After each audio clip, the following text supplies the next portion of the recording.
Soy Fernando Vivas, aquí estamos de vuelta en Las Cosas Como Son. Y ahora vamos a hablar de la principal preocupación de todos los peruanos según todas las encuestas desde hace varios meses, la inseguridad ciudadana, que esta semana ha cobrado más violencia, más víctimas y además con un detalle especialmente preocupante y escabroso, que es un atentado ante la sede de un poder del Estado. Es la sede del Ministerio Público en Trujillo.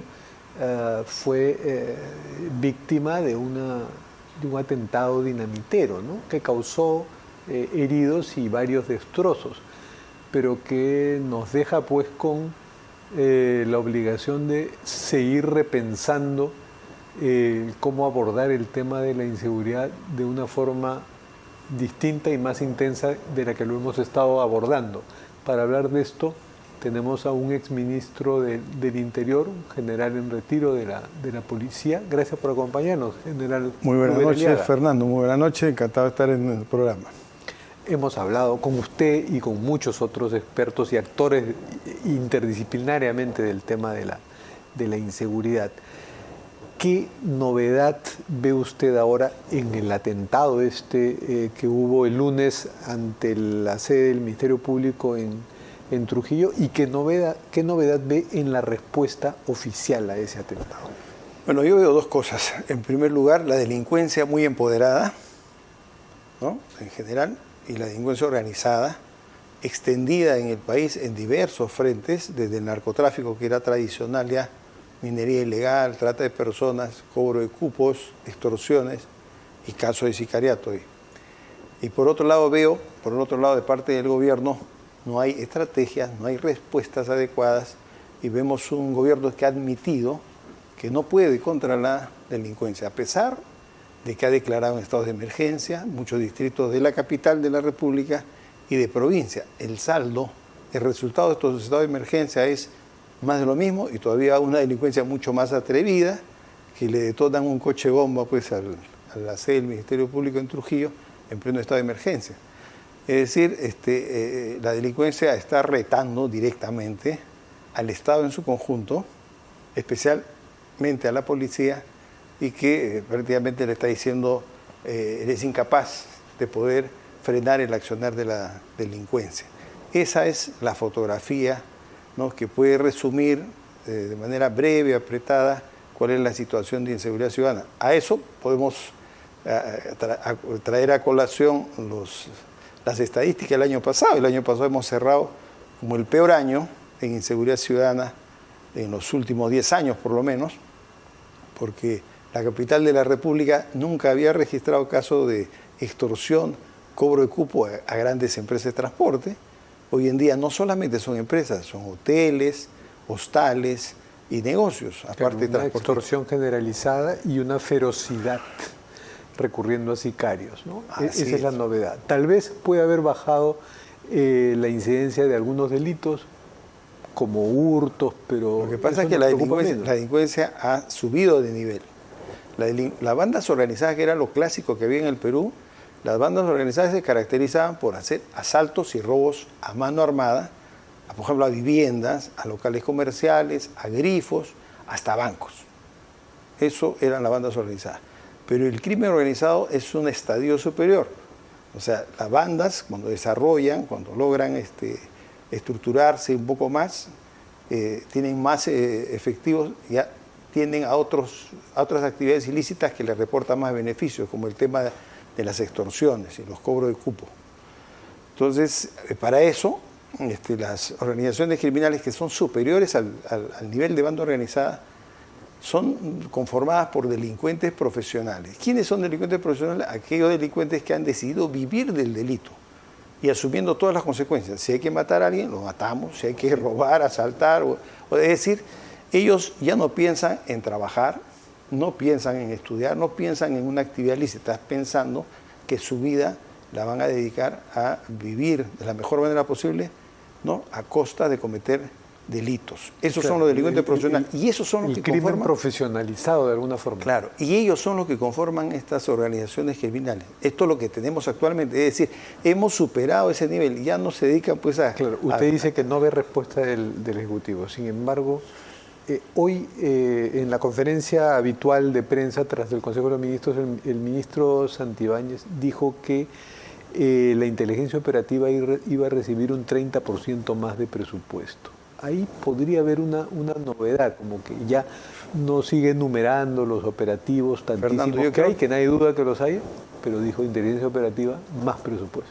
Fernando, primero hay que diagnosticar bien el problema. ¿Cuál es el problema? ¿Qué es lo que falla en la policía? La prevención no es la más óptima, pero hay prevención. ¿Qué es lo que más falla en la policía? Es la investigación. En términos sencillos, el Perú ya no tiene detectives.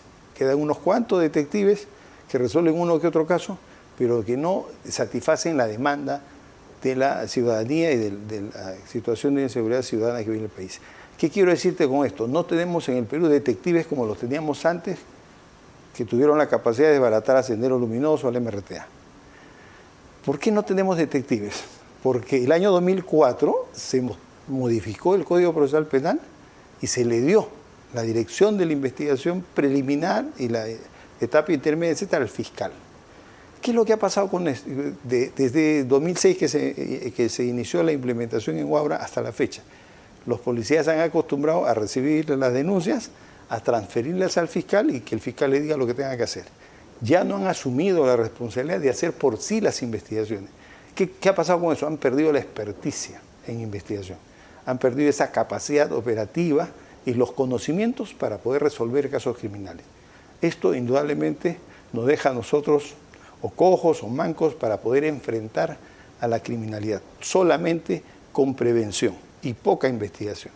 Lo que tenemos que hacer es fortalecer la investigación. Pero por eso le señalaba casi como excepcional, ¿no? A un ministro que está acostumbrado a listar operativos, pero dijo 30% más para inteligencia operativa. Sí, pero es la línea de lo que eso no basta, diagnosticando. ¿Por qué te explico? Porque no se trata de presupuesto, se trata de competencias profesionales, de profesionales. Claro, más recursos humanos. Claro, el recurso humano es lo más importante. Más importante que el capital es el talento humano. Y eso es lo que no tenemos. No tenemos detectives, o sea, no tenemos pesquisa, no tenemos no solo es un problema de recursos humanos, sino también de corrupción policial, ¿no es cierto? De eso no se habla mucho. Claro, estamos hablando de las cosas que pueden salvarnos. Pero hablemos de la corrupción policial, porque si está tan desbordada la policía en su capacidad de reaccionar ante el crimen, es porque también parte de esa policía está implicada en la criminalidad. Eso de hablar, o sea, siempre ha habido, y existe, hoy día hemos visto muchas noticias en que el personal policial está implicado, inclusive como colaboradores, integrantes de bandas organizadas, ¿no? Personal policial está comprometido en actos delictivos. Pero los que han resuelto los problemas siempre en el Perú han sido los buenos detectives, los buenos detectives de la DICOTE, los buenos detectives que necesitan ser cuerpos de élite blindados para que no se filtren sus secretos hacia los malos policías. Así es. Entonces, ese número suficiente de detectives ahorita no los tenemos y formarlos demanda años. O sea, no es lo mismo, digamos, ahorita me pasa, yo estoy dando capacitación a oficiales en investigación y veo que ellos no conocen lo que es ser detective, no saben lo que es la serie de investigador criminal, porque se han acostumbrado a hacer lo que dice el Código Procesal Penal, o sea, hacer actos de investigación. Ya no asumen la titularidad de la investigación, ya no se preocupan en resolver el problema con todas las técnicas y los procedimientos de investigación. Se han acostumbrado a seguir la receta del fiscal con la burocracia, con las demoras que eso implica. Antes, los detectives recibían un caso y no dormían, se tiraban de largo 24 horas, 48 horas. La investigación continuaba sin dejarle tiempo a la delincuencia. Había un aforisma en la investigación criminal que dice, el tiempo que pasa es la verdad que huye. Si tú le dabas tiempo a los delincuentes, desaparecían las pruebas, se escapaban. Tenías que perseguirlos. Ahora no, ahora recibe la denuncia, se lo pasa al fiscal y regresa a veces un mes, 2 meses. Ya no hay investigación y eso lamentablemente va a hacer mucho daño al país. Yo creo que todo Estado necesita, en primer lugar, leyes sabias, buena legislación, un Congreso de primera, que no lo tenemos necesariamente en la época actual. Segundo, necesita buenos detectives que no dejen que los delitos queden en la impunidad. O sea, un homicidio no puede quedar sin resolver. se tiene que resolver, se tiene que capturar a los integrantes de las bandas que se atreven a hacer extorsiones o casos de sicariato. O sea, no puede haber concesión. Tiene que haber la efectividad al máximo, si es posible llegar al 100% de casos. Esa debe ser la aspiración de una policía investigativa eficiente y eficaz. ¿Y qué más necesitamos? Un sistema de justicia confiable, un sistema de justicia de calidad, que lleve los procesos en plazos cortos y establezca las sanciones a aquellos que lo merezcan. Entonces, digamos, tenemos tres falencias. Tenemos falencias en la parte legislativa, tenemos falencias en la parte de la policía, en la parte de la investigación, y tenemos falencias en el sistema procesal. Usted que ha pasado por el Ministerio del Interior, tuvo breve tiempo porque también es parte pues, de este problema del sector, ¿no? Que hemos visto desfilar a demasiados ministros del Interior. ¿Usted cree que debiera irse el ministro Santibáñez y de pronto ser sucedido por alguien que sea yo creo que actualmente como igual o peor o menos eficiente? Bueno, se tendría que buscar a alguien más eficiente, que conozca más el tema de la delincuencia, cómo actúa, cómo opera y cómo se le puede combatir adecuadamente.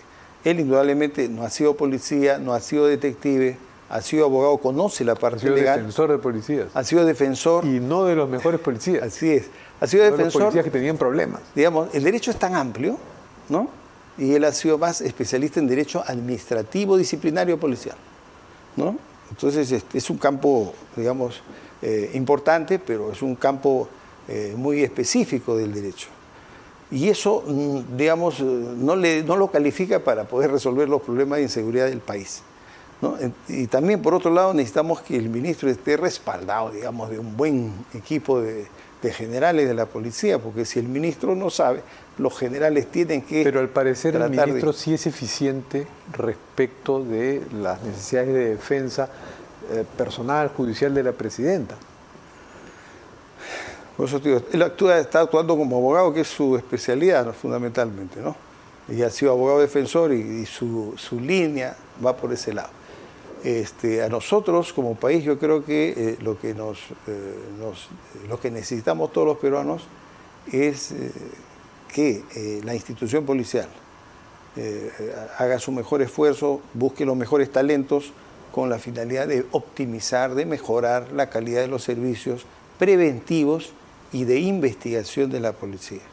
Porque si no se trabaja con esos dos brazos que tiene la policía, la prevención para evitar la comisión de delitos y la investigación para no dejar impune todos los delitos que se han cometido, entonces el mensaje que el Estado le da a la delincuencia de la población es que no puedes conmigo, no me puedes detener, cometo los delitos y no pasa nada.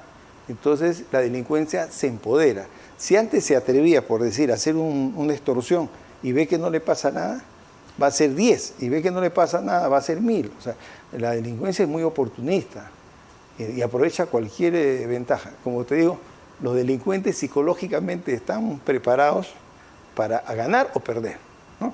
Es decir, ganar lo máximo que se pueda de la manera más rápida. Y una última pregunta sobre la prevención, de la que no hablamos mucho porque como sentimos que estamos en emergencia y tenemos al monstruo ya encima, ya prevenir las causas que determinan que alguien sea no solo delincuente, sino un avesado, mafioso, matón o sicario, ya como que parecen no ser la preocupación del momento, pero sí lo son, porque tenemos que pensar en los criminales que vienen.